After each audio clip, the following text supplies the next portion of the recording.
বড় পর্দায় নজর কাড়া অক্ষয় কুমার ও প্রিয়াঙ্কা চোপড়ার কেমিস্ট্রি এক সময় অন স্ক্রিনের সাথে সাথে অফ স্ক্রিনেও জন্ম নিয়েছিল এক নতুন লাভ স্টোরি।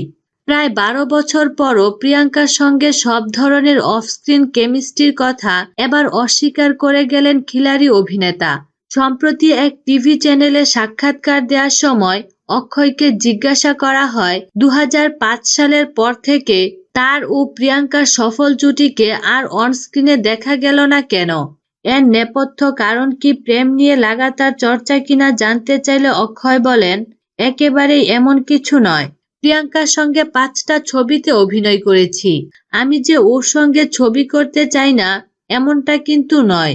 রানী মুখোপাধ্যায় ছাড়া প্রায় সব নায়িকার সঙ্গেই স্ক্রিন ভাগ করে নিয়েছি। সুযোগ পেলে আবারও প্রিয়াঙ্কার সঙ্গে কাজ করব। এখানেই থামেননি তিনি। আরো বলেন, ওকে ফোন করে দেখা যাক আমার বিপরীতে অভিনয় করতে ওর কোনো সমস্যা আছে কিনা।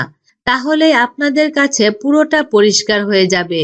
দুয়েক আগে প্রিয়াঙ্কাকে একবার জানানো হয়েছিল অক্ষয় ফের তার সঙ্গে কাজ করতে ইচ্ছা প্রকাশ করেছে। বেশ বিস্তৃত হয়ে প্রিয়াঙ্কা বলেছিলেন, মনে হয় না ও এরকম কিছু বলেছে। তবে আমি কখনোই সহ অভিনেতা দেখে ছবি বাছাই করি না। ভালো চিত্রনাট্য পেলে সঙ্গে কে রয়েছে তা আমার কাছে খুব একটা গুরুত্ব পায় না। 2005 সালে একসঙ্গে ওয়াক্ত ছবিতে অভিনয় করতে দেখা গিয়েছিল তাদের। এরপরেই বিতর্কে জড়িয়ে পড়েন অক্ষয় এবং প্রিয়াঙ্কা। অক্ষয় প্রিয়াঙ্কার সম্পর্ক নিয়ে মাথাচাড়া দিয়ে উঠেছিল অক্ষয়ের বেটার হাফ টুইঙ্কেল খান্না। এরপর তাদের আর একসঙ্গে কাজ করতে দেখা যায়নি।